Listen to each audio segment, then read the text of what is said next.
Bueno, buen día a las autoridades presentes, a la señora vicedecana de la Facultad de Ciencias Económicas, Jurídicas y Sociales, licenciada Alejandra Navas, que tan gentilmente siempre nos genera un espacio para trabajar y conversar los temas de discapacidad. A los miembros de equipos de cátedras, profesores, auxiliares y estudiantes que trabajamos en el campus Castañares y a los que se conectan de manera virtual desde las facultades regionales y sedes. Al coordinador de la CIPED, doctor Orlando Domínguez, y a los miembros de la Comisión de Inclusión de la CIPED, docentes, no docentes y estudiantes. A los expositores, colegas, compañeros de diferentes espacios que trabajan dentro de la universidad, les damos la bienvenida al conversatorio La inclusión en la educación superior, un diálogo necesario.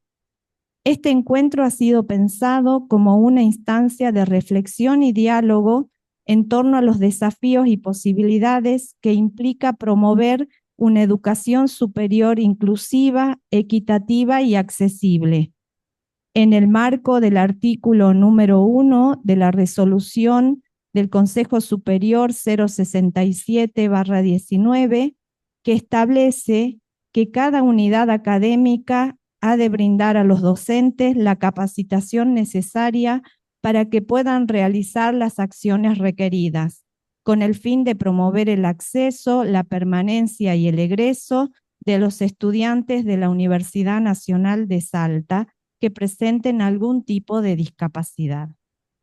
La dinámica consiste en compartir las experiencias de expositores y habilitar al diálogo.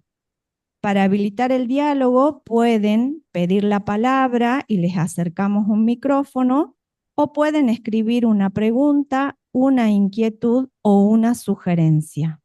Antes de comenzar, vamos a pedirle a la dueña de casa que nos dé una palabra de bienvenida. Hola, hola. Me gustaría que sea con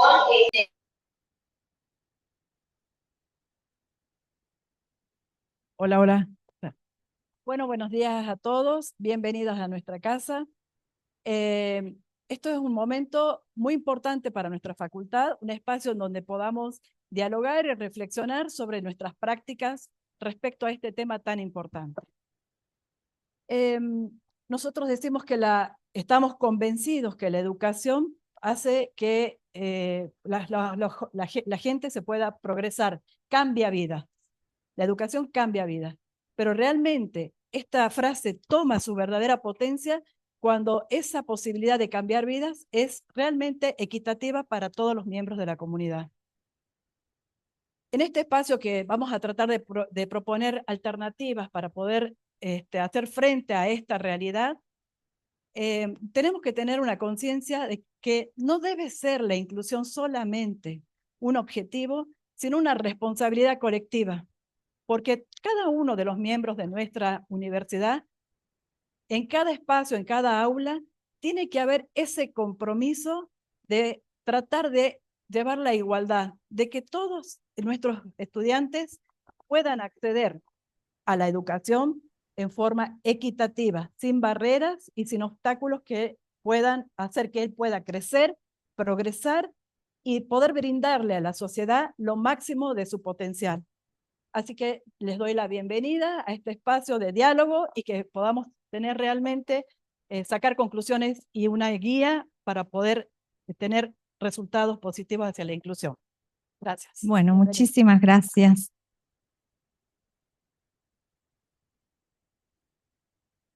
Bueno, le comentamos que este espacio también ya había iniciado en el año 2019, antes de pandemia, habíamos comenzado estos encuentros necesarios, conversatorios, para poder conocer, digamos, qué estamos haciendo en cada uno de los espacios curriculares de los que nos hacemos cargo, ¿sí?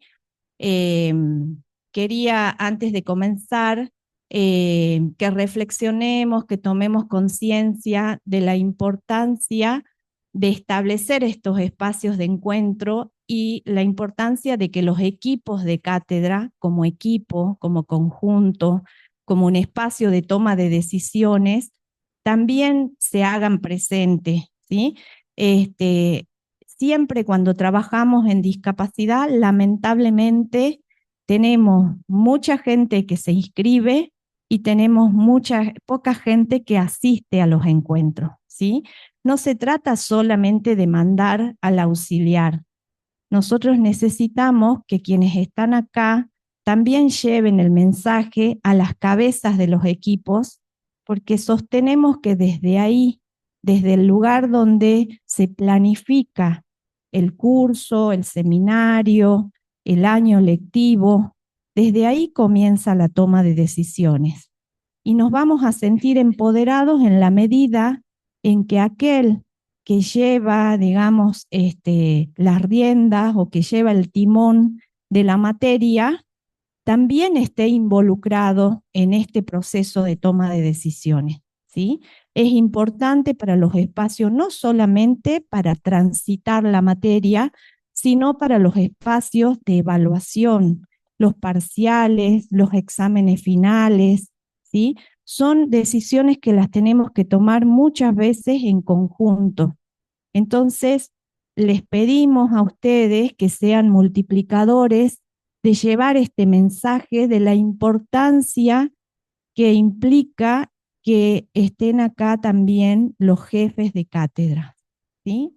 No es una cuestión del cargo, es una cuestión de la disponibilidad al trabajo pedagógico inclusivo. Bueno, le voy a pasar la palabra ahora a mi compañera María Eugenia Bonalpech, que es quien va a coordinar las experiencias de los compañeros que vienen a contar. Bueno, buenos días. Invito a los disertantes que pasen adelante, por favor. Ustedes son.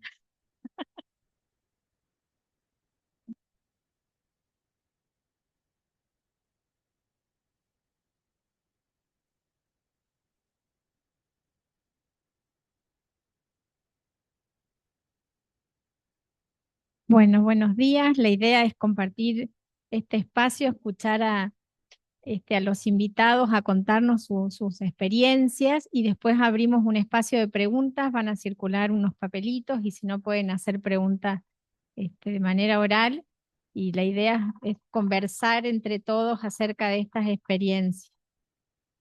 Perdón. Ay, perdón. Bueno, el primer disertante va a ser el ingeniero Eduardo Casado. Es ingeniero en construcciones, tiene una maestría en gestión educativa, es profesor titular regular de las materias Matemática 1 y Matemáticas 3 de la Facultad de Económicas, Jurídicas y Sociales, y es jefe también de trabajos prácticos de Matemáticas 2. Le cedo la palabra, ingeniero. A ver si con este micrófono. ¿Está funcionando? Sí.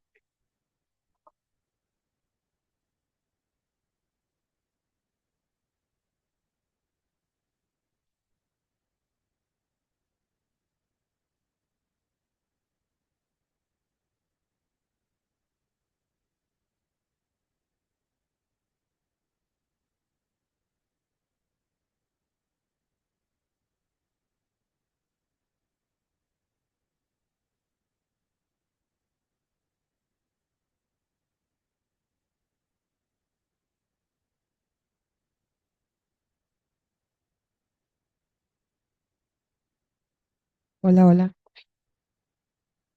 Bueno, siento Luis Miguel yo.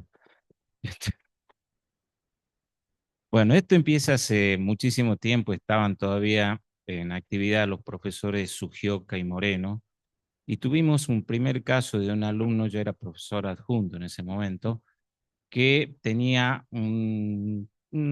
era PC, digamos, paralítico cerebral, pero su movilidad era la que estaba, digamos, muy, muy afectada. Entonces, ¿cómo lo evaluábamos? Y le surgió ahí de que se lo evaluó con una profesora al lado, la ingeniera Crespo, Beatriz Crespo, que hoy ya está jubilada, y se le decía al alumno, si vos le decís que escriba un 5, ella va a escribir un 5, si escribe un más, ella va a escribir un más, y después de eso nosotros evaluábamos. Sí, adaptábamos las evaluaciones, que no les pedíamos gráficas, por ejemplo, porque les costaba de pronto expresarse cómo querían una gráfica. Ese chico hoy es contador, recibido acá en la facultad, trabaja en la Municipalidad de Salta, y es un orgullo por ahí cuando uno va a la municipalidad y lo ve y se acuerda de todos nosotros. Y ahí empezó la historia. Con el tiempo cuando yo ya me hice cargo de las cátedras, vimos que teníamos muchas situaciones de estas, eh, chicos con motricidad fina que tenían problemas, la motricidad fina, eh, que lamentablemente ellos demoraban mucho en escribir, pero escribían bien. Y no estoy hablando en ningún momento, voy a hablar de que no tengan, son muy inteligentes estos chicos, extremadamente inteligentes, y cuando yo lo hablé le digo, ¿en qué te podemos ayudar? Y él me decía, yo necesito más tiempo. Perfecto. Entonces, ¿qué hacíamos? Le dábamos un parcial, un ejercicio más cortos, y el tiempo que necesitaba, si en vez de 2 horas necesitaba 2 horas y media, le dábamos las 2 horas y media, no había problema. Y Matías, es un orgullo decirles que en el mes de diciembre se rindió su tesis de contador. Se sacó 10 de contador. Y fue un orgullo verlo, y venía, nos abrazaba, se acordaba mucho de nosotros y todo eso. Son satisfacciones personales que uno va teniendo. Y bueno, y muchos casos podemos comentar. Un chico que vamos a decirle B, porque todavía está estudiando, apellido B, con B larga, que él tenía Asperger y yo no sabía cómo ayudarlo. Lo llamo un día a mi box y le digo, ¿cómo te ayudo? Me dice, también, yo tengo problemas con los tiempos. Cuando ustedes dicen, faltan 10 minutos, yo me desespero. Perfecto, le digo, ¿y cómo te ayudo? ¿Qué tal si nosotros tomamos las evaluaciones los días sábados de 8:30 en adelante? ¿Qué tal si venimos vos y yo a las 8 de la mañana y te empiezo a evaluar y tus compañeros entran 8:30? Sí, profe, bueno, perfecto. Éramos los dos solos en el anfiteatro G a las 8 de la mañana, pero ahí estábamos. Y hoy por hoy ya está cursando impuestos, si no me equivoco, anda muy bien, no les perdimos el rastro. Y hay muchísimos casos más, muchos casos más, pero yo creo que el flagelo grande que tenemos nosotros hoy por hoy, perdone si utilice el flagelo, creo que no es el término correcto, la realidad, digamos, muchos chicos con TEA. A mí me asustó cuando leí el otro día de que, por ejemplo, el 1% de la población global sufre de TEA, y uno de cada 36 niños de 8 años está diagnosticado con TEA. Yo también creía de que se diagnosticaba solamente a los niños, pero se diagnostica en adolescentes hasta en personas grandes, adultos. Entonces empecé a ver, porque tenemos alumnos con alguna con algún problema de autismo, hay distintas, bueno, seguramente acá hay especialistas que nos van a decir, hay montones de clases, cómo se manifiesta el tema. Y yo leía en internet de que a estos chicos son muy literales. O sea, si uno les dice, eh, te vamos a entregar la nota el martes a las 10 de la mañana, que la nota esté el martes a las 10 de la mañana. Nosotros tomamos la previsión de eso. Si les decimos el martes van a estar las notas, lo más seguro que las notas estén el lunes, para evitar ese problema. Entonces, leyendo en qué los podíamos ayudar, yo leía de que, esto ya lleva bastante tiempo para atrás, de que hay que generarles eh, eh, elementos visuales, auditivos, para lo cual nosotros en la cátedra hicimos, o sea, tomamos la decisión. Nosotros hicimos, si se fijan, 3 módulos de estudio.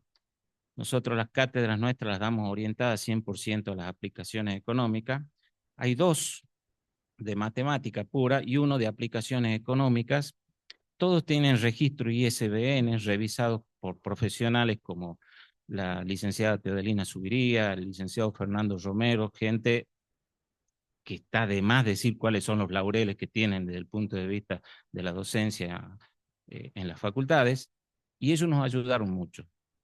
Sumado a eso, generamos en la plataforma, porque necesitaban efectos visuales. Si ustedes entran a las plataformas nuestras, van a ver de que hay muchos, por ejemplo, práctico número 1, yo designé cada profesor, bueno, vos te vas a dedicar a práctico número 1, necesito que desarrolles 3, 4 videos de ese práctico, necesito que desarrolles ejercicios resueltos, paso por paso, y así. Entonces ustedes entran a nuestra plataforma, incluso las teorías mías están subidas con video, y esto, como dice el presidente, no hay plata, esto me lo publicaba la facultad, con la sola condición de que el contador Claro, en aquel momento decano, me dice, yo te lo hago publicar con la sola condición de que se distribuya gratis a los alumnos. Genial, ¿no? Ninguno quería lucrar con esto. Entonces, esto también los ayudó, y esto, como no se puede imprimir por una cuestión económica, lo que hacemos es subirlos a la plataforma unidad por unidad. A medida que se va desarrollando la cátedra, vamos subiendo. Eso ayudó horrores, pero muchísimo. Los videos, ellos están chochos, a veces vienen con el celular, profe, acá dicen tal cosa. Y ayudó mucho, no tan solo a los chicos que tienen algún problema, sino también a los que no tienen ningún problema. Yo creo de que, si ustedes se fijan, todo lo que yo hablé fue desde el punto de vista de la experiencia que nosotros fuimos averiguando, leyendo. Nadie nos dijo nada. Esto quizás suene como crítica constructiva, por favor, tómenlo así. Y yo sé de que hay un protocolo hecho por la licenciada Paola Guardati para el registro de todos estos chicos. ¿Qué pasa con el registro? Por ahí no se quiere, vamos al caso de los chicos que tienen TEA. Por ahí no se quieren inscribir porque consideran de que no es necesario que se inscriban, o no se quieren inscribir para que porque consideran de que no necesitan un tratamiento especial, o el bullying. Lamentablemente el bullying existe, o muchos aspectos más. Entonces, nosotros tenemos que identificarlo solos. Vamos viendo, los profesores en las cátedras mías, ellos siempre les digo, miren, observen, veamos dónde están parados, si hay alguien, tratemos de acercarlo, de llamarlo, de socializarlo, de incorporarlo, esa es la idea. Pero nadie nos informó nada de nada. Lo hicimos nosotros como autodidacta, póngale el nombre, no sé si vale el término. Yo soy ingeniero, tengo una maestría, todo lo que quieran, pero no tengo la capacidad que puede tener alguien que se ha formado en psicología, en ciencia de la educación, en nada de eso. Charlando con un amigo, colega, que tiene un hijo con TEA, que este nene ingresó este año a la Universidad Católica a estudiar educación física. Él tiene problemas de socialización más que nada. Y la Católica, le decía, ¿cómo trabajan? Dice, la Católica tiene una oficina con psicólogos, pedagogos, etcétera, etcétera, que van a las aulas de todas las materias y de todas las carreras, tratando de ver, de identificar, de analizar situaciones. Y hay psicólogos que los acompañan a estos chicos, pedagogos, hay de todo. Entonces yo creo de que, en opinión personal, y quiero que sirva de crítica constructiva, como les decía hace rato, sería bueno que nos informen, que nos avisen, que nos formen, porque no estamos formados. Nosotros en la cátedra, hago mal decir yo, porque somos 12 personas en la cátedra,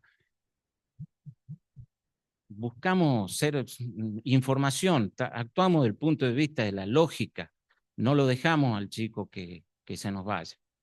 Y para terminar, cuando yo hice mi tesis de maestría era trabajar sobre los alumnos crónicos universitarios. Me llevé grandes sorpresas.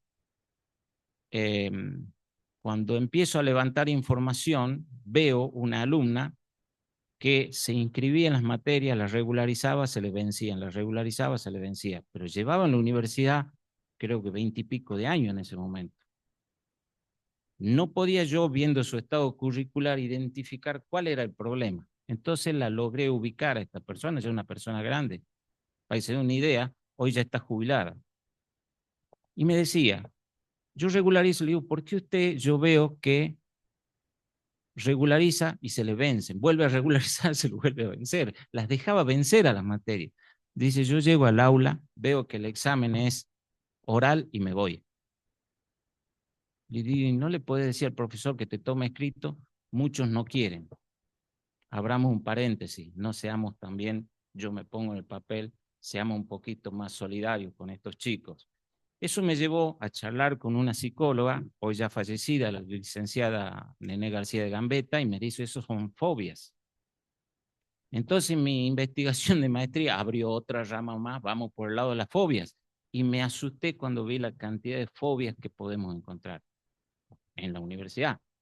Claustrofobia es la más común, pero hay muchas fobias que, a ver, la fobia, como en ese momento me decían, con tratamiento, con terapias, se pueden solucionar. Pero también, digamos, hay que tenerlas en cuenta todas estas situaciones, porque hay muchos chicos, yo digo chicos, no son chicos, son futuros profesionales, son adolescentes, pero bueno, son modismos que uno tiene, pero creo de que los tenemos que acompañar a los chicos y sobre todo que nos informen a los que estamos al frente de las cátedras y nos formen, porque eso es lo que yo creo que está faltando. Esa es mi experiencia y es lo que yo les puedo comentar.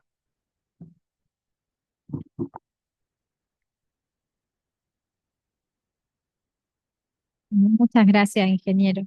Ahora le cedo la palabra a la profesora Amalia López Cross, que es magíster en innovación educativa y licenciada en la enseñanza de las ciencias orientadas a la química, profesora de química, es docente del IEM, auxiliar de tercera y profesora de cuarto año.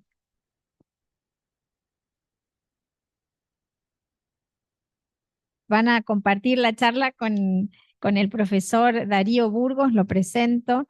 Es profesor universitario en educación física, recibido en la Universidad Católica de Salta y es también profesor del IEM. Bien. Buen día. Nosotros somos docentes del preuniversitario, el Instituto de Educación Media, doctor Arturo Oñatibia. Sí, ahí, ahora. Estamos convencidos que trabajar con la inclusión requiere un enfoque sistemático, reflexivo y colaborativo de toda la comunidad educativa. Y nosotros desde el instituto venimos trabajando con la inclusión desde hace mucho tiempo. Tenemos un servicio de orientación que sí nos acompaña, diferente a lo que el profe mencionó, nos acompaña. Por supuesto que el servicio de orientación nos acompaña desde la generalidad. Nosotros ya en el aula tenemos que ir encontrando estrategias efectivas de inclusión, porque cada situación es particular. Y, y ante cada situación y cada necesidad vamos adaptando los métodos, esa afinidad también, ¿no? que podemos tener con el estudiante, que muchas veces nosotros no nos encontramos con el estudiante o el estudiante no se encuentra con nosotros. Pero como trabajamos con docente y auxiliar, está esa posibilidad de que el estudiante pueda elegir con quién se siente mejor. Quizás tenemos esa, no sé, esa perlita que nos favorece. Vamos adaptando los intereses también de los estudiantes que tienen alguna dificultad, los estilos de aprendizaje, por supuesto, siempre teniendo en cuenta, ¿no? Cuál es la dificultad y estando atento a ver cómo pueden evidenciar lo que van aprendiendo. Nosotros trabajamos, yo soy profesora en química y desde la cátedra trabajamos mucho con los recursos visuales y multisensoriales. Los chicos siempre pueden evidenciar con el recurso lo que van aprendiendo. La mayoría, nos pasa con la mayoría de los estudiantes eh, que están incluidos, pero no solo con los que están incluidos, sino que también les gusta mucho al resto de los compañeros trabajar así. Y algo que me llamaba la atención es que siempre les pedimos que las maquetas sean pequeñas o las producciones sean pequeñas para que no sea el problema trasladar al instituto, desde la casa al instituto. Pero cuando llegan las maquetas son súper gigantes. Es como que ellos quieren mostrar lo que hicieron y se nota, ¿no? Que sí lo trabajan ellos, porque uno sabe cuando trabaja el estudiante y cuando en la casa hicieron por ellos las cosas. Bueno, esa es una forma que nosotros también tenemos de trabajar en el aula y de evaluar, porque a muchos no les gusta el tema de la escritura. Tenemos estudiantes que trabajan con la computadora, o sea, toman nota con la netbook. ¿Y cómo hacemos para poder evaluarlos? Bueno, tomamos estos recursos multisensoriales que muchas veces, bueno, se trasladó en maquetas, se trasladó también en pop-up, en producción de quimicuentos que fueron, por ejemplo, en la formación de compuestos, ellos le dieron vida a los reactivos para obtener los productos y después ese quimicuento le dieron vida haciendo su pop-up, o sea, su maqueta del quimicuento. Y también fue una forma de evaluar.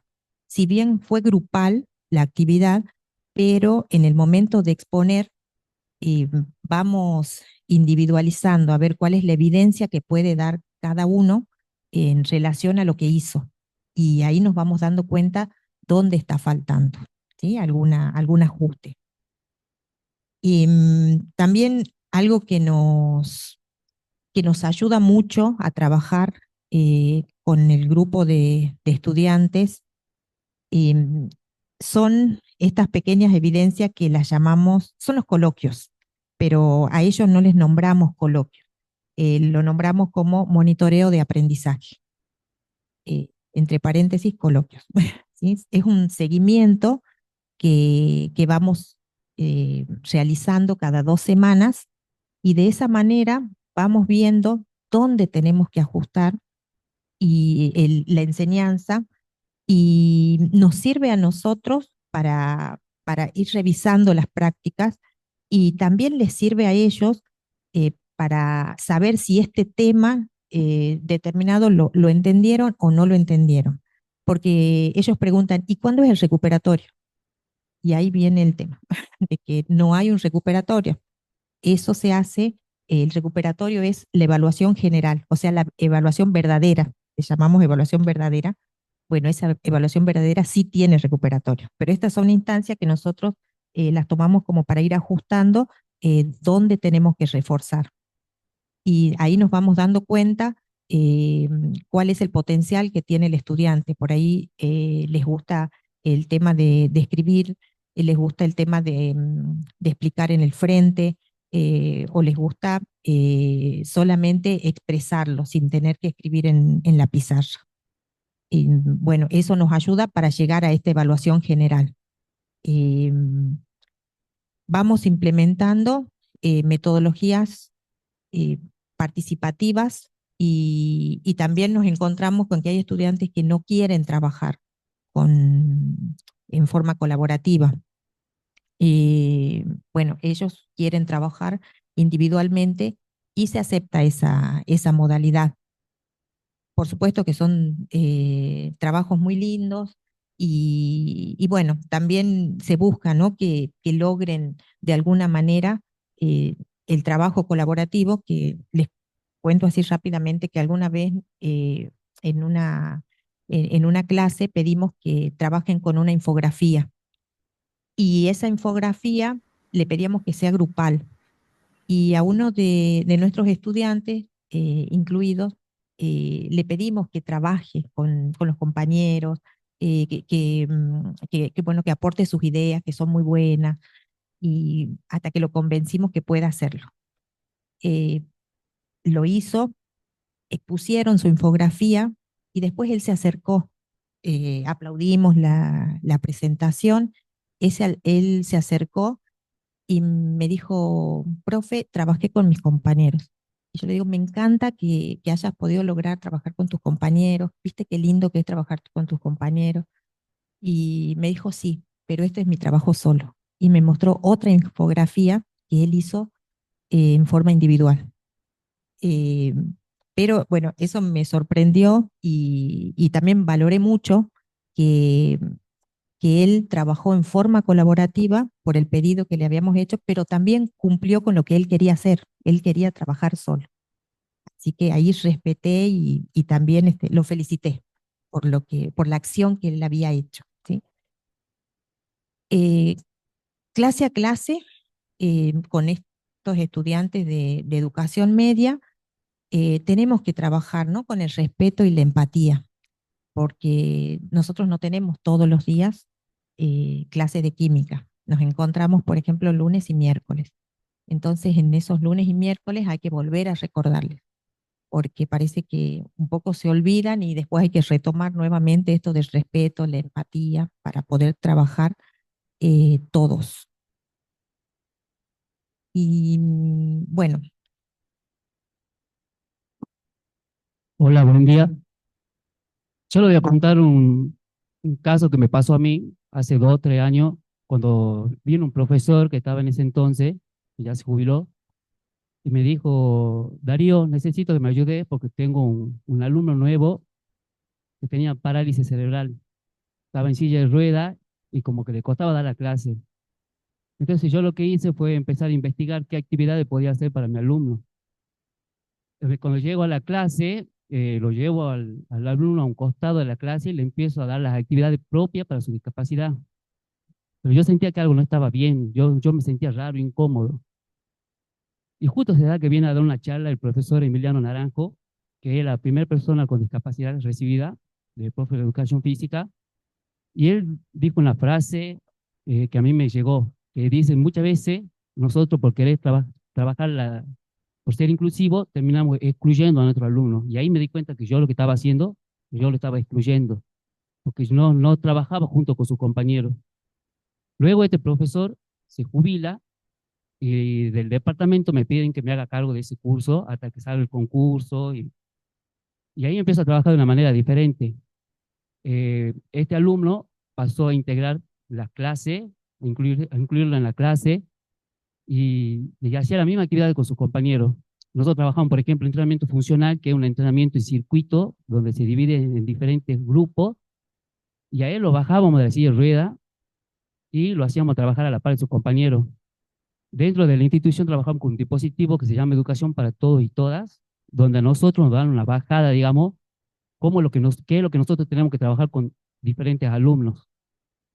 Y bueno, y ahí decía, ¿no?, que teníamos que trabajar los miembros superiores, los miembros inferiores. Entonces nosotros, yo para trabajarlo y no hacerlo de manera diferenciada, lo bajaba de la colchoneta mientras los compañeros hacían abdominales y yo trabajaba esas orientaciones que nos daban. Trabajábamos fútbol. Y yo aquí hice, yo compré una pelota del material de las pelotas de la pileta, que tenía una orejita, le até una soga, entonces ¿qué hacía? Hacíamos conducción que era trasladar la pelota. Yo lo llevaba al alumno y él agarraba la soga e intentaba impactar. Entonces ahí estábamos trabajando todo lo que nos decían, ¿no? Miembro superior, miembro inferior y a la par de su compañero. Este alumno tenía una característica que no faltaba nunca. Uno decía, vamos a trabajar fútbol, él venía vestido de futbolista. Conseguimos en la época que vengan meses de ping-pong, él venía como un jugador de ping-pong. Hacíamos básquet, se ponían músculos de básquet y siempre nosotros adaptábamos las actividades para él. Nosotros vimos como estrategia hacer un trabajo cooperativo y colaborativo, ¿sí? Que es donde trabajan en pequeños grupos heterogéneos y todos son importantes, porque si no trabajan, si no todos llegan al objetivo, no se cumple el objetivo. Eso fue algo muy importante y significativo para nosotros dentro de las actividades.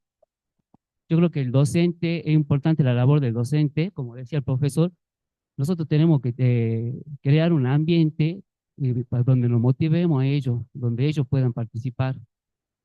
Eso es algo muy importante, donde haya respeto, donde haya una empatía. Es importante lograr eso en los alumnos. Algo que, algo que nosotros conversamos también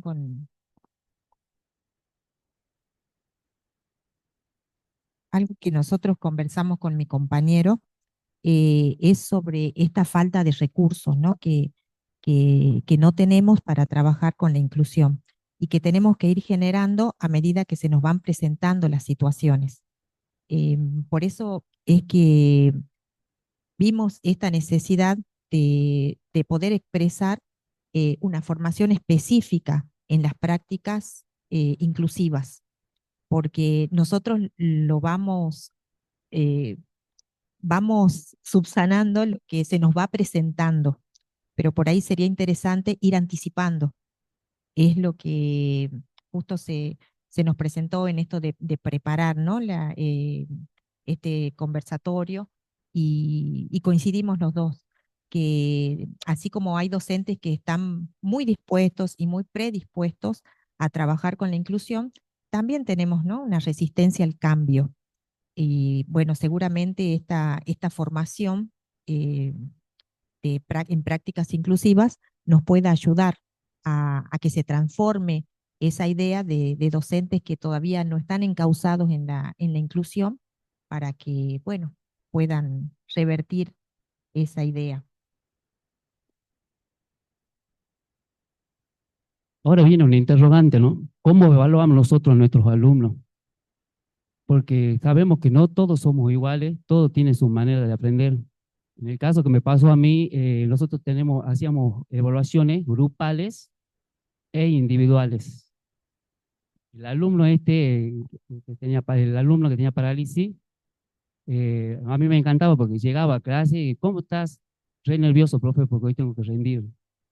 Entonces, nosotros adaptábamos la evaluación a lo que era la discapacidad que él tenía, pero era la misma. Hacíamos, qué sé yo, entrada de bandeja con lanzamiento al aro de básquet. Y él no es algo que no podía hacer. Entonces, le adaptábamos un aro más chico, yo lo llevaba, pero él me iba explicando cómo era la entrada de bandeja. Entonces, lo importante era lograr un aprendizaje significativo en mi alumno. Yo no quería que él se haga un Ginóbili, un Messi, sino que él sepa cómo se juega el deporte, lo entienda, si lo ve en la tele, sepa cuántos jugadores entran a la cancha. Bien, nosotros preparamos una frase para un cierre eh, que lo conversamos, ¿no? Que nosotros entendemos que hay dificultad para adaptar contenidos y metodologías, pero esto es un reto constante, entendiendo que no debemos comprometer la calidad académica. Con eso queríamos cerrar.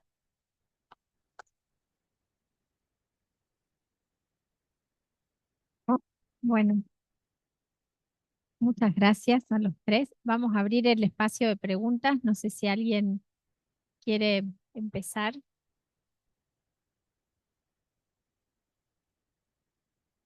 Bueno, qué lindo, ¿no?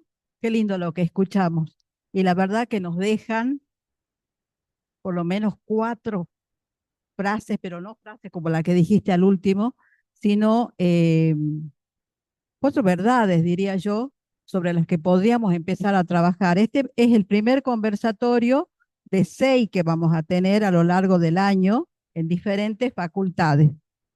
Y empezamos por acá, por ciencias económicas, porque aunque les parezca, digamos, una facultad que es un cuco acá dentro de la universidad, tienen varios chicos egresados con discapacidad, varios. Entonces, por ahí hay que ajustar algunas cositas nada más, ¿sí? Ponernos de acuerdo en algo. Lo que dijeron claramente, voy a empezar por el profesor, por el ingeniero, lo que yo hago, nadie me lo enseñó. Acá no me vinieron a decir hay que hacer esto, hay que hacer lo otro. Fue intuitivo, pero también tiene que ver con la empatía de él, con la empatía que los profesores tienen que tener, ¿sí? Y no solamente enseñar empatía, como dijiste vos, sino también uno ser empático. ¿Por qué? Porque tiene mucho que ver con las barreras actitudinales que son, profe, vos sabés perfectamente, son las barreras más difíciles de erradicar, ¿no es cierto? Y es un tema que está en la cabeza de las personas, ¿sí? Entonces, bueno, cambiar actitudes es difícil, ¿sí? Bueno, y también dijiste, profe, acerca de tener como un equipo, ¿no es cierto? Donde se puedan hacer algunas, preguntar, ¿no es cierto? Voy bien, es por acá, es por allá. Nosotros lo pedimos desde el CIPET. Hicimos una presentación para tener, ¿no es cierto?, un equipo que nos acompañe. Hasta ahora no lo conseguimos. Vamos a insistir con el profe Nina, a ver cómo nos va. Bueno, ahora me voy al IEM. En el IEM, la tarea que están realizando es muy linda. Como dijo, tienen ustedes un equipo, ¿no es cierto?, que es de consulta, de apoyo, de acompañamiento, y eso es mucho, es mucho. Pero como estamos todos dentro del mismo terreno, podemos trabajar conjuntamente. Y es importante que se trabaje conjuntamente porque desde el nivel medio van a venir a la universidad. Son a quienes vamos a recibir nosotros. Entonces, eso sería la famosa, que todavía no se termina de consolidar, articulación entre el nivel medio y la universidad. Así que vamos a hacer un lindo equipo. Y bueno, ya que dije la palabra equipo, creo que acá están haciendo, se está gestando esto de que empecemos a tener consultas entre nosotros, lo que nos hizo bien para determinado alumno, le puede servir a otro profe que tiene también la misma situación y no sabe cómo manejarla, y está todo acá dentro de casa. No tenemos que salir a buscar nada. Y además desde el CIPED no es que tenemos la verdad absoluta. Esto es una construcción. Esto lo vamos a construir entre todos y que no se nos vayan los chicos. Muchas gracias por participar. Bueno, ahora tenemos algunas preguntitas.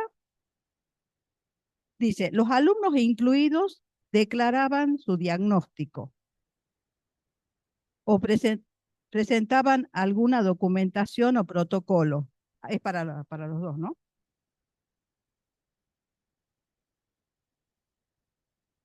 Ajá. Los alumnos que se les acercaron a ustedes, ¿decían lo que tenían? ¿Presentaban algún papel, algún certificado? Ahí está el micrófono.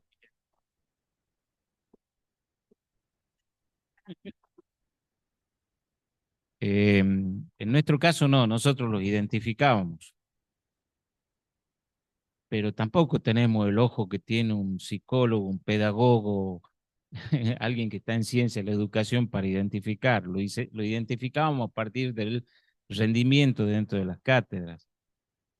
Hay un alumno que, lo que decía la profe con el tema de las notebooks, que venía desde Ledesma a estudiar y solamente podía escribir en la notebook. Entonces yo le traía el examen en el pendrive, él escribía, yo me llevaba el pendrive, imprimía, le corregía, o sea, nos dábamos cuenta porque él, cuando yo lo veo en un anfiteatro, le digo, quería rendir y no sabíamos nada, no sabíamos nada. Y entonces le dije, mira, yo te voy a tomar el examen otro día, venite tranquilo, pero no lo podía dejar rendir en ese momento. Hay algo que hay que tener en cuenta, esto está a nivel nacional, está, por ejemplo, el RID, que es la Red Interuniversitaria de Discapacidad, que forma parte de la Secretaría de Bienestar del CIN, del Consejo Interuniversitario Nacional, están trabajando sobre esto. Lo malo que están haciendo es que no lo están divulgando. Entonces sería bueno que emitan algún flyer, algo que podamos nosotros tener información. Pero bueno, nosotros los identificamos porque los vemos, por alguna cosa, pero no porque nos digan. Sería bueno que entre en vigencia o que se aplique bien ese protocolo que yo les decía que había hecho en su momento la licenciada Guardati. Ayer charlaba con ella justamente de esto. Ah, no estaba aprobada. Ah, perfecto. Eso estaría bueno que se apruebe. Eso sí. No, no, en la facultad. Sí, sí. Bueno, ahí sí, le comentamos al ingeniero y también a los presentes de que nosotros somos parte, de hecho, esta universidad es miembro de la comisión ejecutiva de la RID. Lo que trabaja la RID es que cada universidad es autónoma en el sentido de que va fijando sus políticas de inclusión. No hay obligación de que el estudiante presente un certificado de discapacidad, ¿sí? Eso está también por ley, donde se establece que es una cuestión de la privacidad de la persona, ¿sí? Entonces, ahí a mí me gustaría sumar de que forma parte de los mitos acerca de la inclusión el tener que exigir un diagnóstico del estudiante, ¿sí? Porque como bien dijo el compañero, nosotros no somos médicos, mal podemos mirar un diagnóstico para interpretarlo. Nosotros somos docentes y nuestra métier es pedagógica, digamos, ¿sí? Y ahí me parece que tendríamos que reflexionar sobre un segundo mito que hay en el plano de la educación inclusiva, que tiene que ver con el a mí no me prepararon para o a mí no me formaron en mi formación docente para trabajar con la diversidad, ¿sí? Nosotros tenemos que entender que la formación pedagógica ha cambiado. Muchos de nosotros nos hemos formado en una perspectiva normalista. Y en esa perspectiva normalista teníamos un sujeto ideal de la educación. De hecho, los niveles superiores estaban asignados para aquellos que se suponía tenían la capacidad intelectual para poder llegar, digamos, a estos espacios.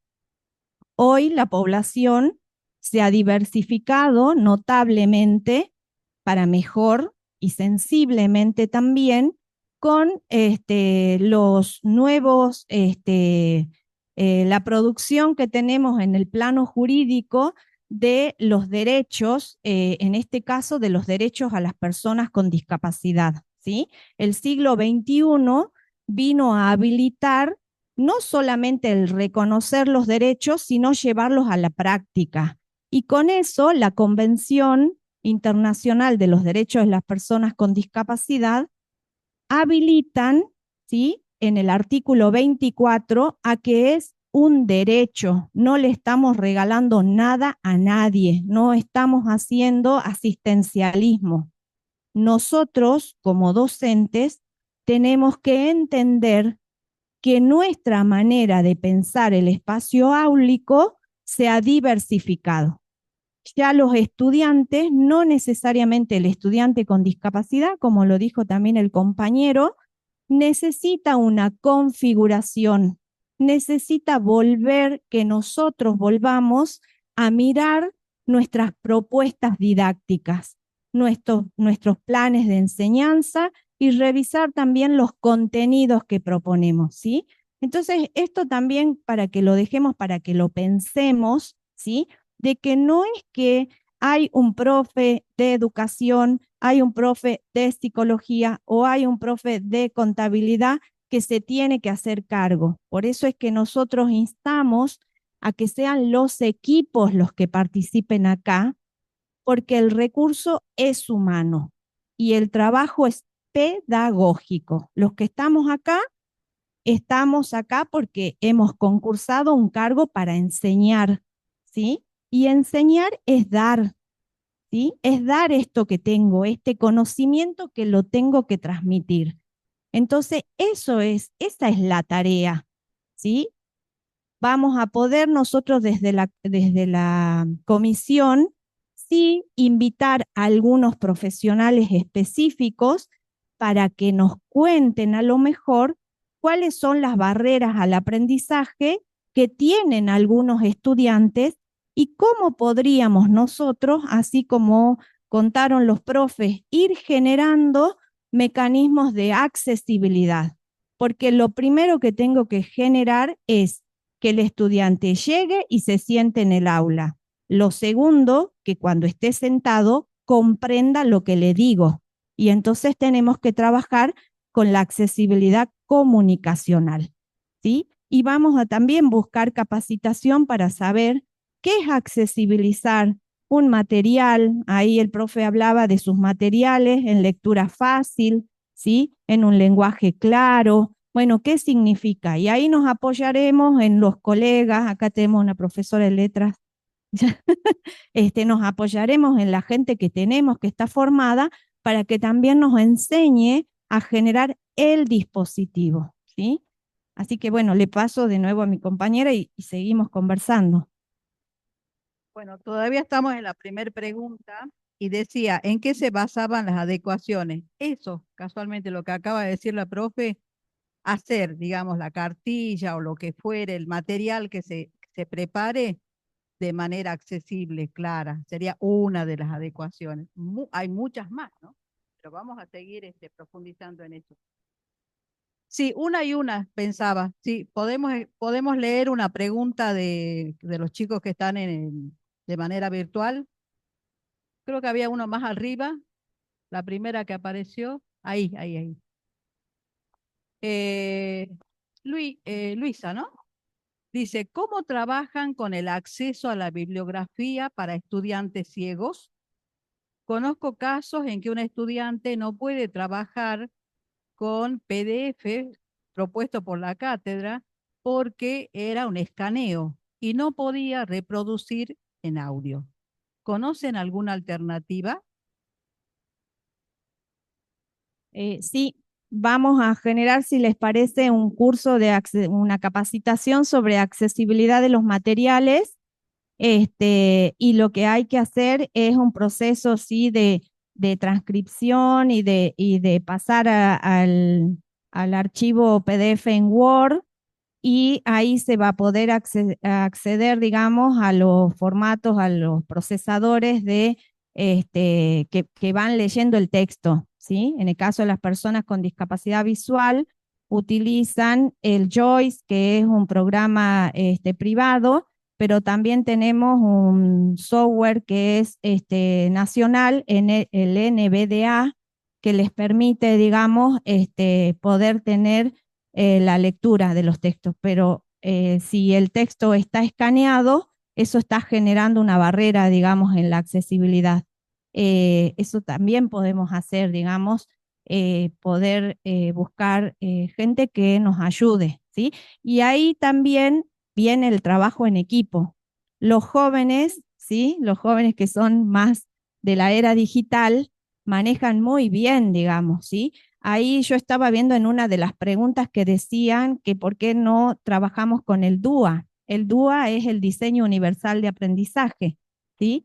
Que justamente se apoya mucho en la colaboración de la tecnología, ¿sí? La tecnología viene a darnos una gran mano y un gran apoyo, digamos, en todo lo que es la accesibilidad de materiales para trabajar con estudiantes con discapacidad intelectual, con discapacidad motriz, estudiantes también que están dentro, digamos, de la condición del espectro autista, Asperger, o autismo, y una gran variante que hay ahí en medio, nos sirve muchísimo, y obviamente las personas con discapacidad visual también, ¿sí? Entonces, ahí podemos, digamos, trabajar para hacer la accesibilidad. Cuando la compañera va a terminar esto del DUA, ¿qué implica el DUA? Se basan en 3 preguntas fundamentales. Parten pensando en el estudiante, ¿sí? Así como nosotros le hacemos al currículum pregunta, ¿qué enseñamos? ¿Cómo enseñamos? ¿Cuándo enseñamos? ¿Para qué enseñamos? El DUA le hace preguntas al estudiante. ¿Para qué tengo que aprender este contenido? Y ahí viene lo que decía el compañero de que tengo que generar la motivación, el interés, ¿sí? Para eso yo necesito entrar en diálogo con mi estudiante. Cosa difícil en la universidad, ¿sí? Por eso ahí apelamos al trabajo en equipo y en red que ustedes hacen al interior de la cátedra. el profe dijo que identificó a su estudiante en el montón porque se dio cuenta que no trabajaba, que no hacía, que no producía. Nosotros hablamos algunas cátedras de 200, 250 estudiantes, ¿sí? Entonces, motivarlos primero en el primer día de clase. El DUA dice que la inclusión empieza con el trabajo del currículum el primer día de clase. Cuando entré al aula, habilito. Hay estudiantes que tienen alguna condición, hay estudiantes que van a necesitar una configuración de apoyo. Los esperamos, se acercan, estos son nuestros horarios, nos encuentran por todos estos medios, ¿sí? Habilito. Entonces ahí empiezo a entrar en contacto con mi estudiante. Siempre tengo que anticipar, esa es una tarea que tenemos que hacer. Entonces ya no podemos planificar como hacíamos antes, que planificamos toda la materia, todos los prácticos, busquen en la fotocopiadora. Con los estudiantes que tienen una condición de discapacidad, tengo que tomarme el trabajo que todos se anticipen a lo que va a venir, ¿sí? Entonces yo tengo que decirles antes de salir, vamos con este tema, vamos a trabajar esto y demás. Eso es, sí, eso es el para qué, ¿sí? Del DUA. Después dice cómo. El cómo tiene que ver con los diferentes formatos que tengo de accesibilizar la comunicación. Y para eso, yo voy a seguir tomando el ejemplo del ingeniero, que él buscó muchas formas de ingreso. El video que hizo a lo mejor en pandemia, creo que nos había contado, lo tiene disponible. También tiene el formato de la cartilla, ¿sí? Ahí estoy accesibilizando, estoy generando diferentes entradas, ¿sí? Dejo a lo mejor organizada una secuencia, digamos, más pequeña para aquellos estudiantes a lo mejor que él mismo nombró con discapacidad psicosocial, el espectro autista, ¿sí? Cuestiones bien puntuales y literales, dejo un cronograma de actividades que voy a hacer, ¿sí? Mi estudiante tiene que saber que hay un orden en mi clase. Si yo empiezo, llego y doy la teoría, no puedo la semana siguiente decir, bueno, voy a empezar por el trabajo práctico, ¿sí? Porque mi estudiante se lleva lo que yo digo, el cómo, es como él ya sabe que viene pensando que va a ser la clase, ¿sí? Para no desequilibrarlo, para no generar situaciones de ansiedad o de estrés, ¿sí? Y lo último que dice el DUA es ¿por qué? ¿Por qué yo tengo que estudiar esto? ¿Sí? Mi estudiante tiene que encontrarle sentido al contenido, porque vos vas a ser profe de letra y entonces tendrás que aprender la sintaxis. Estoy diciendo, ¿no? Cualquiera. O porque vas a ser contador y entonces necesitas saber que tenés que hacer un balance, ¿sí? El estudiante, si no le encuentra sentido a lo que está leyendo, pierde también el sentido de por qué lo voy a estudiar, ¿sí? Y otra cosita más, eso tiene que ver con el DUA, para que vean que no son cuestiones, digamos, difíciles. Es lo que plantea. El DUA viene justamente del diseño universal que se propone para la vida social del sujeto, donde todos los elementos, los productos, los entornos y los servicios que utilizamos todos, cualquier sujeto por el solo hecho de ser persona, tienen que estar en formato accesible.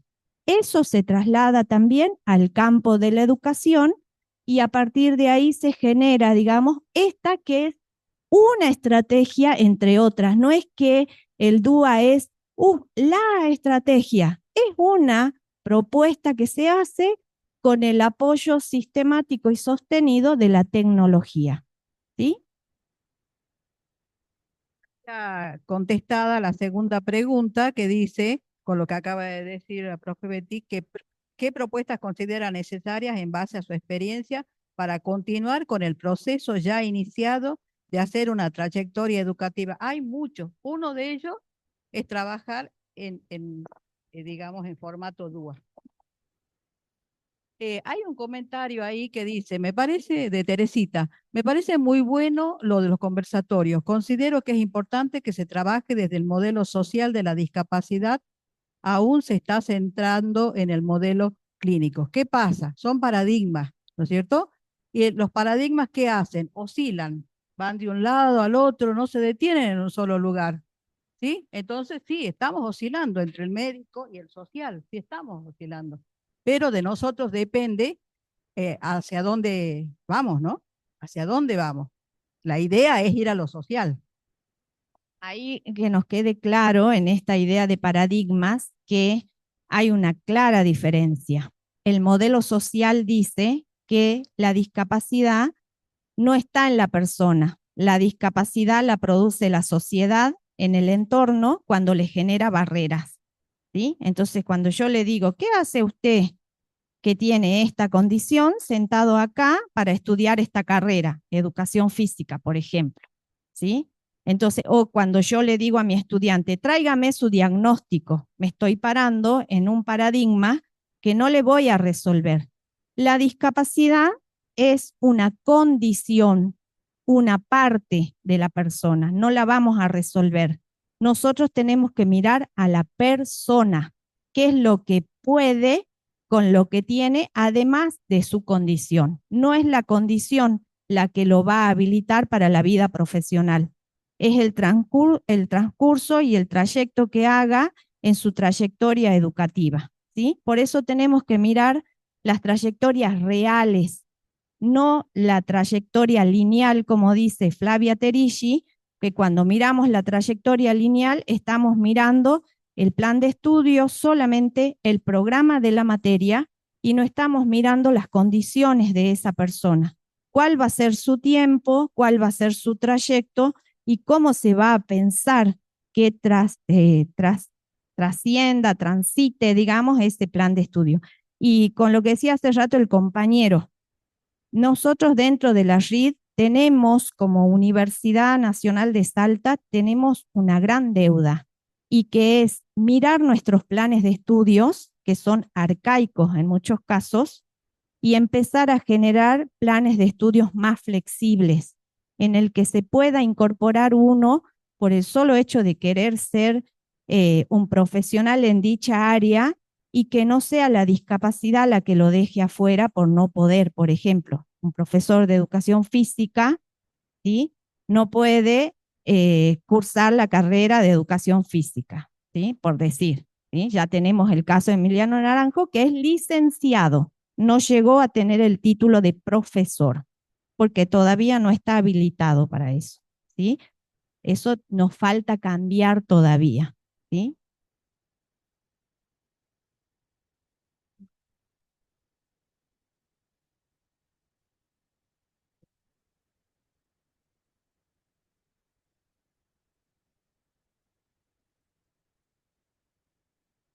Sí.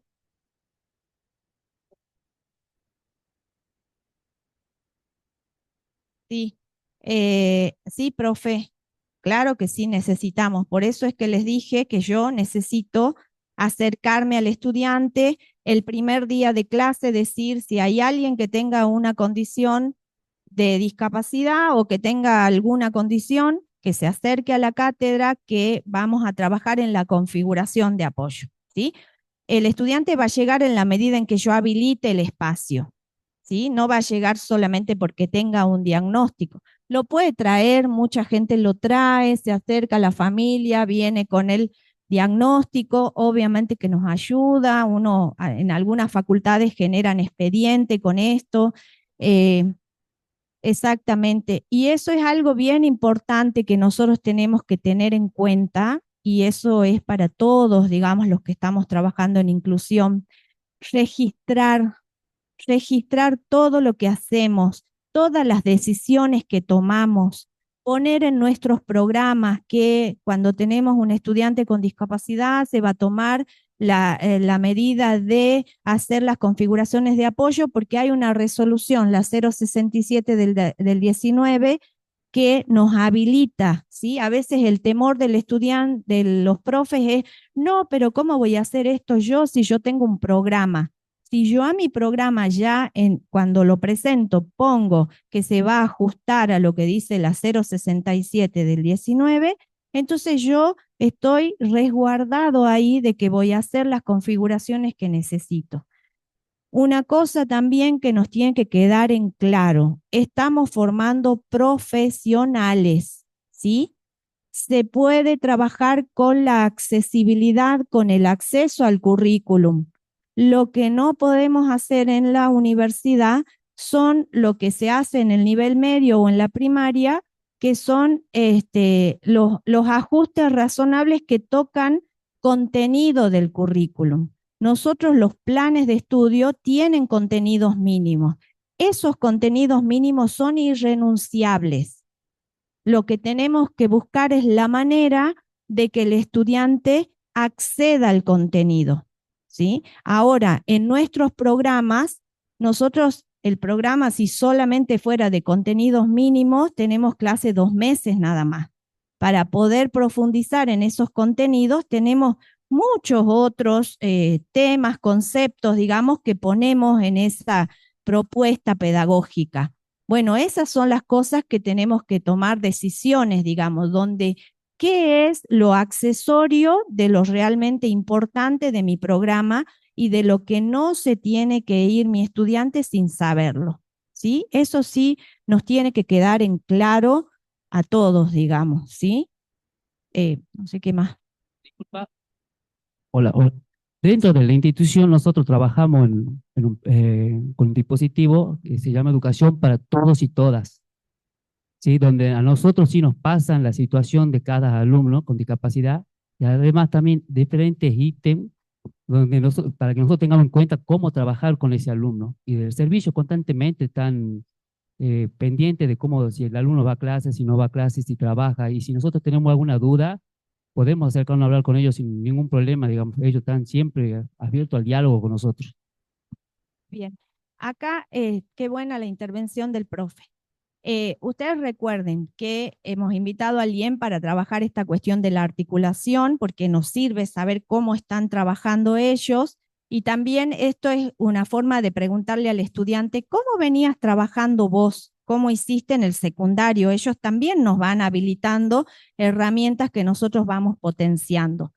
Ahora, el nivel medio responde a la parte del sistema educativo que es obligatorio. Y entonces tienen otras normativas también y otras estrategias. Por eso los estudiantes en el nivel medio trabajan con los PPI, que son los proyectos pedagógicos individuales, ¿sí? ¿Por qué? Porque ahí hay una cuestión, digamos, de que nuestro sistema, al ser obligatorio, hay algunos lineamientos, digamos, que se justifican las configuraciones de apoyo y los ajustes razonables porque el estudiante transita 5 años o 13 años de esa obligatoriedad y en ese transcurso tiene que ir adquiriendo autonomía y autodeterminación. Lamentablemente, la inclusión es una cadena y cada uno de nosotros conforma un eslabón. Si un eslabón no cumple su parte, van llegando, digamos, al sistema a veces vacíos de contenido. Nosotros nos encontramos con estudiantes que no escriben, como dijo por ahí, no escriben fluidamente, no tienen comprensión fluida, ¿sí? En alguna medida puede estar condicionado, digamos, por su misma discapacidad, pero en otros casos vienen vacíos de contenido, ¿sí? Entonces nosotros no tenemos que olvidarnos que trabajamos en apoyo, digamos, en los equipos como tienen ustedes, los equipos interdisciplinarios, el equipo que viene de la modalidad de la educación especial. Eso está buenísimo, trabajar en redes, salir a buscar afuera, buscar la capacitación, ¿sí?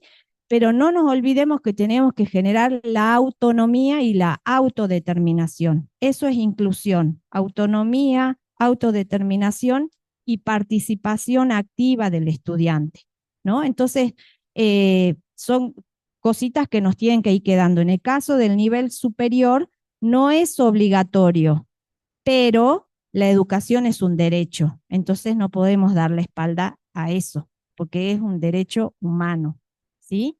Así que bueno, para que sepamos, digamos, cómo nos tenemos que mover. Bueno, sí, coincidimos con Cecilia, que dice que hay que crear en cada universidad un departamento de accesibilidad cognitiva. Sería ideal, porque hay un montón de casos. No es como que vemos cuando una persona tiene discapacidad motora y anda en silla de ruedas y decimos, ah, eso es una discapacidad. Las cognitivas son difíciles de detectar y hay muchas, ¿sí? Ahora lo que quería proponer es si podemos escuchar una voz desde lo virtual. Si alguien escribió alguna pregunta en el chat, me gustaría que la lea. Queremos escuchar la voz.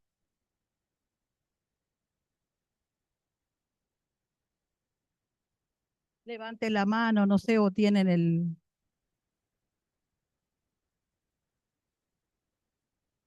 ¿Los escuchamos? ¿Alguien levantó la mano?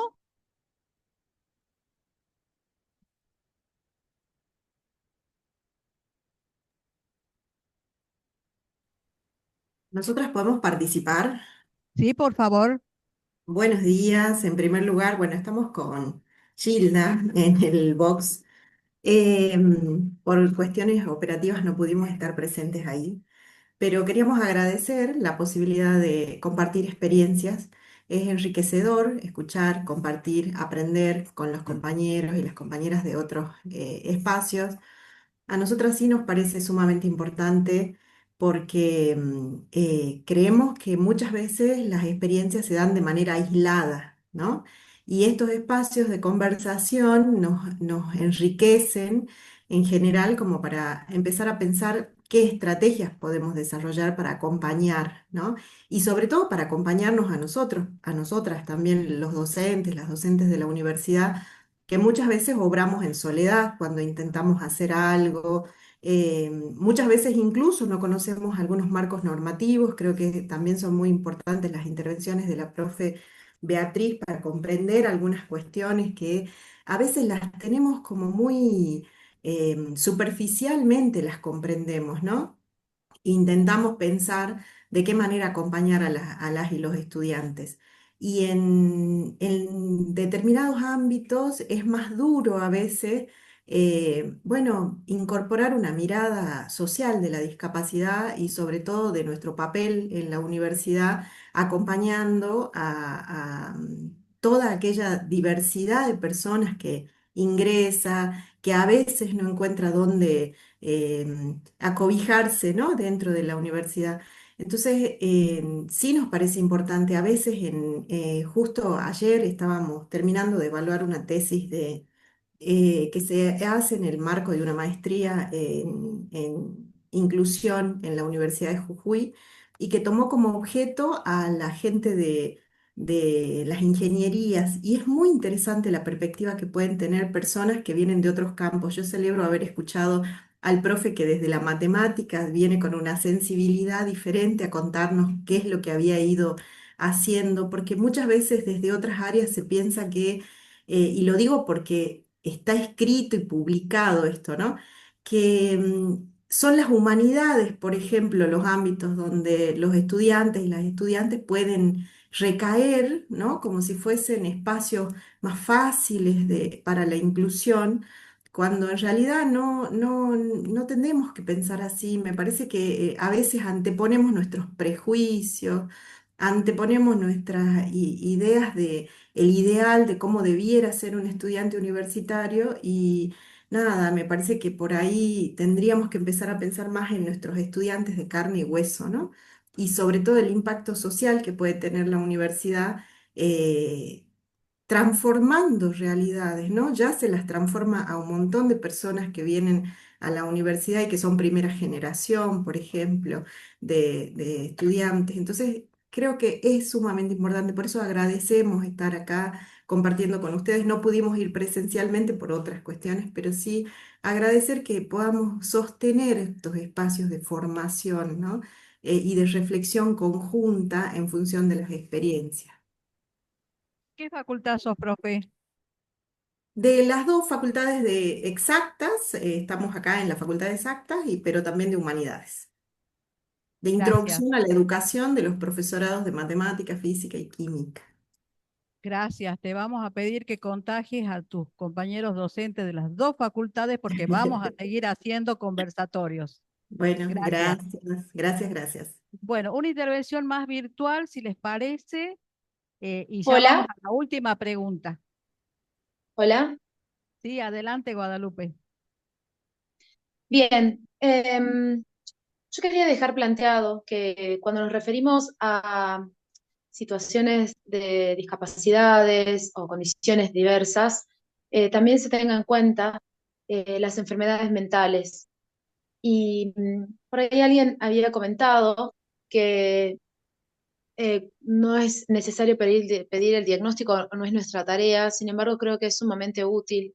Y sobre todo en estos casos donde no podés ver cuál es la situación física, sino que es algo que se lleva a nivel interno, donde por ejemplo yo soy docente de inglés, no soy de la universidad, sino que me llegó esta invitación y por eso me pareció sumamente interesante porque a esta situación de una persona que no está siendo incluida por y que padece una enfermedad mental, la vivo muy cerca porque es un familiar mío. Y ese sufrimiento, ese padecimiento, lo tiene toda la familia porque se sufre a la par de esta persona cuando ves que tiene todas las ganas de conseguir un título, aunque después el alcance de ese título no pueda llevarlo adelante sino con ciertas condiciones también, pero cuando no el docente no tiene ganas, nada se puede hacer. Como cuando hemos visto los ejemplos que recién se plantearon, hay ganas, pero también tener en cuenta que hay cuestiones que van más allá de condiciones físicas, también hay condiciones mentales que tienen que plantearse. Como decía Pessoa, ¿no? Cuando hay amor, eh, todo lo vale. Eso.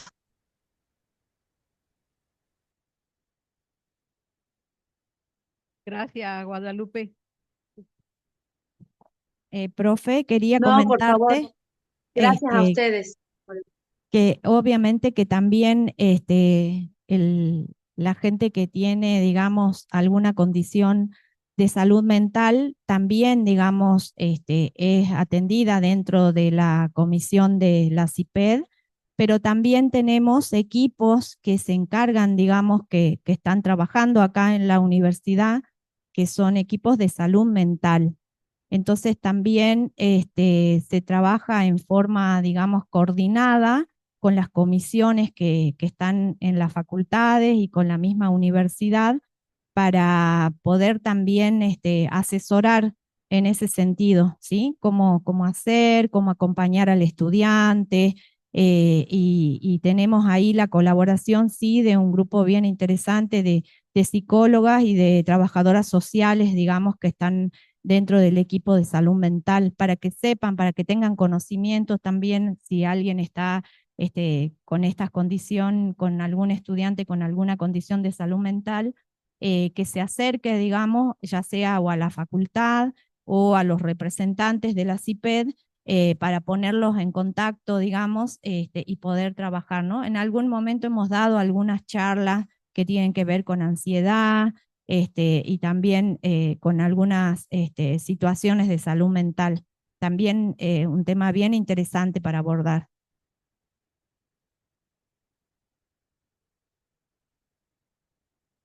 Permiso, buenos días. Me presento, mi nombre es Carolina Castro, cumplo la función de asesora pedagógica en el Instituto de Educación Media, del cual participan los compañeros, los colegas, y en función del último planteo de la compañera desde la conectividad virtual, y lo que aclara Beatriz respecto de la inclusión, ¿no? Tener en cuenta a las personas que presentan situaciones de salud mental, compartirles a quienes estamos en este conversatorio que de ese dispositivo de una escuela para todas y todos que nombra el profesor Burgos, digamos, es un documento institucional que hemos elaborado en el contexto del instituto, desde las profesionales que integran el equipo del servicio de orientación, del cual yo también formo parte desde una función de coordinación precisamente, y que este documento, situado también en una perspectiva de la discapacidad desde el modelo social, también trabaja, ¿no? Y contiene aspectos que tienen que ver con la discapacidad mental o las situaciones psíquicas. No solamente con las presentaciones o cuando las familias manifiestan, ¿no? Por una práctica de recorrido de la escolaridad primaria que hay una condición. En el transcurso del devenir de la trayectoria escolar de nuestras y nuestros estudiantes, en ese paso de la niñez a la juventud, se van presentando situaciones que tienen otro compromiso y que no es una discapacidad precisamente. Entonces, la perspectiva de ese documento, y es un trabajo institucional con otra intensidad que hemos iniciado y que venimos desarrollando en estos últimos años en la institución, implica a trabajar y articular esas trayectorias singulares con otros modos de articulación y de acciones y de configuraciones. Se contempla desde una perspectiva de heterogeneidad a todo sujeto que requiere una configuración o adecuación, haya presentado o no un certificado de discapacidad espontáneamente y de manera voluntaria a la institución, o haya manifestado o no una situación de condición, sino que en muchas ocasiones se presenta de esta mirada atenta que tienen, ¿no? Por un lado los profesores, por otro lado la comunicación y el contacto con las familias, ¿no? Al momento que ingresan nuestras y nuestros estudiantes, que es posible esas prácticas en la institución a razón de que también realizamos otras herramientas de acercamiento, ¿no? De esa disponibilidad que mencionaba recién Beatriz como invitación, ¿no? Para poder dar aviso a alguna condición y la necesidad de esas configuraciones, pero no requerimos nosotros obligatoriamente ningún tipo de discapacidad e insistimos mucho con el equipo docente que no necesitan el diagnóstico. Todos los años en la institución elaboramos desde el equipo del servicio de orientación y en particular desde mi función de asesora pedagógica, documentos pedagógicos orientadores que permiten, ¿no? a las y los docentes conocer particularidades, ¿no? y potencialidades o modos de trabajo de nuestras y nuestros estudiantes en proceso de inclusión educativa.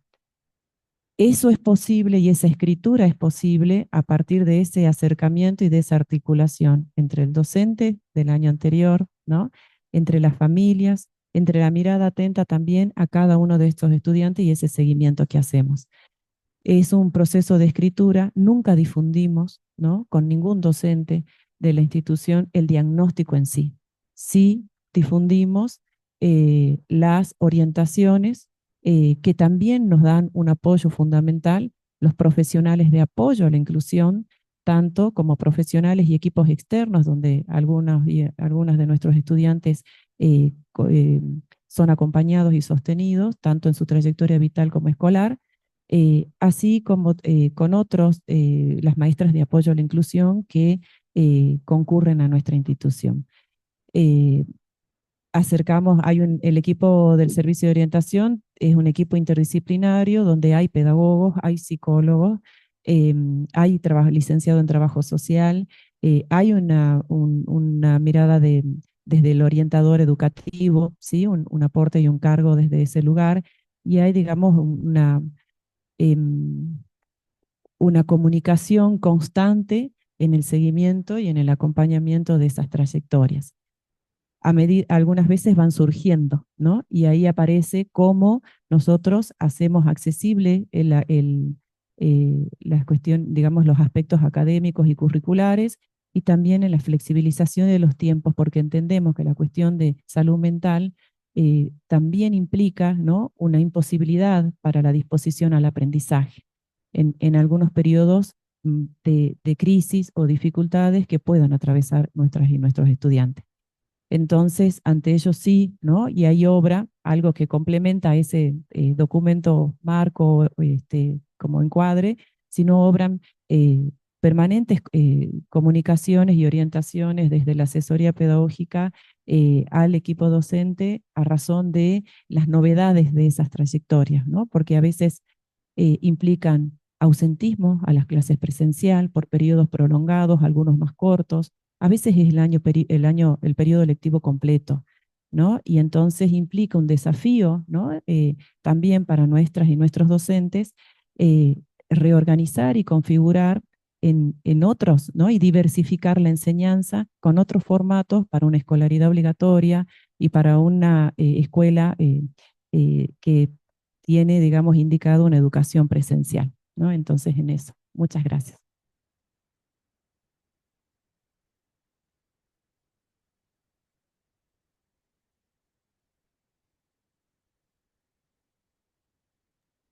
Muchas gracias. Sí, es un documento institucional que tiene una resolución en el marco del Instituto de Educación Media, ¿sí? Resolución IEM, ¿sí? Es público, como todos los documentos. Es un dispositivo de acompañamiento a las trayectorias, una escuela para todas y todos. Sí, fue escrito en el marco de la escuela. Muchas gracias. Buenos días, sí, yo voy a ser muy escueta porque ya tengo que ir a organizar el coffee. Soy Claudia Tilián, soy de la Facultad de Económicas. ¿Se escucha? Sí, me parece que de al lado no se escucha bien.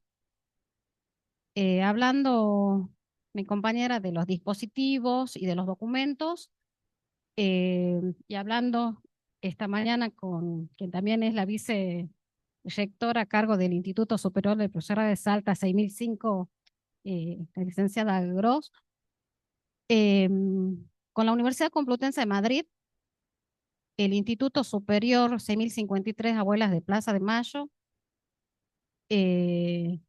hemos elaborado una guía para profesores, ya enseguida se las voy a mostrar así. Es una guía muy simple que también tiene el interés académico de la municipalidad, del Consejo Deliberante, para los profesores en educación superior.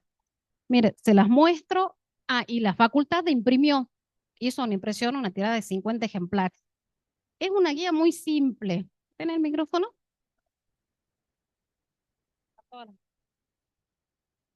Cada pestañita tiene una discapacidad. ¿Sí? No sé. Por decir discapacidad auditiva. Y por cada discapacidad hay una introducción de la discapacidad y tips. Son nada más que tips. Clases, material didáctico y evaluaciones. ¿Sí?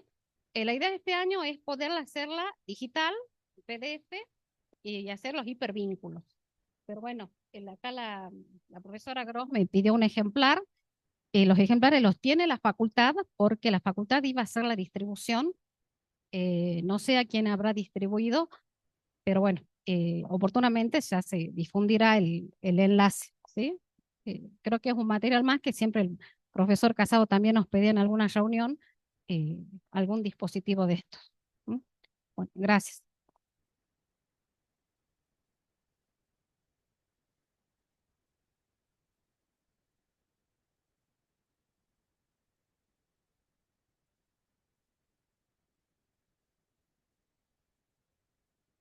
Soy docente en el nivel superior terciario y me gustaría saber si hay alguna normativa que me ayude a comprender cómo puedo evidenciar el cumplimiento o recorrido de algunos estudiantes incluidos que no presentan un CUT. Creo que lo respondió, profe, no sé si estás presente, lo respondió Carolina perfectamente. Y ahí haríamos una pequeña observación que cambiaría normativa por orientaciones.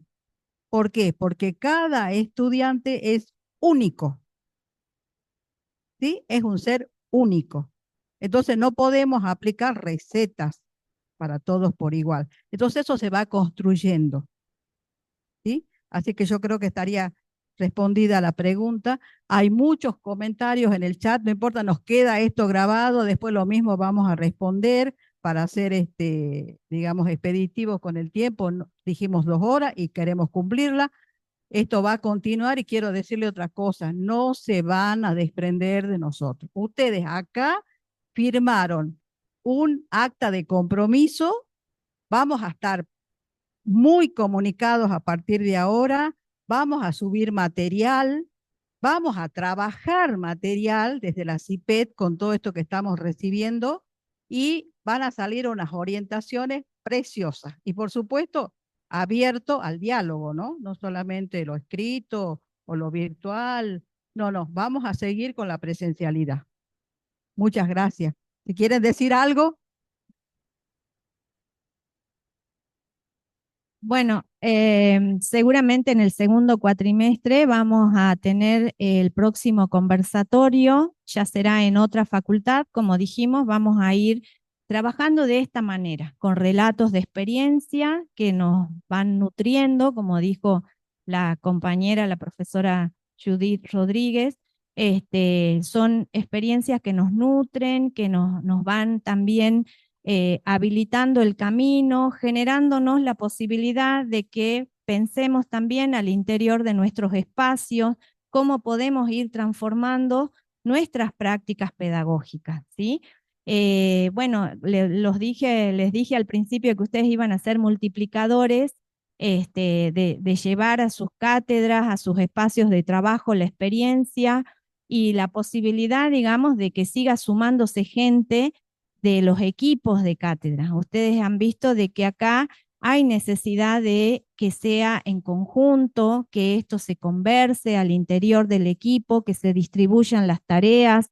Esa es la forma, digamos, de trabajar en la inclusión. Nosotros, como dijo mi compañera Dorita, vamos a tomar, digamos, la responsabilidad de ir generando material, algo así similar a lo que acaba de leer la profe Claudia Tilián, para compartir con ustedes. Y bueno, agradecerles a los compañeros que tuvieron también la disposición de venir, de contar su experiencia, y como ellos vamos a invitar a otros colegas para los próximos conversatorios para que nos vayan comentando qué hacen en sus carreras, en sus cátedras, en sus facultades, ¿sí? Y ahora los invitamos a pasar a un break chiquitito como para compartir algo. Muchas gracias.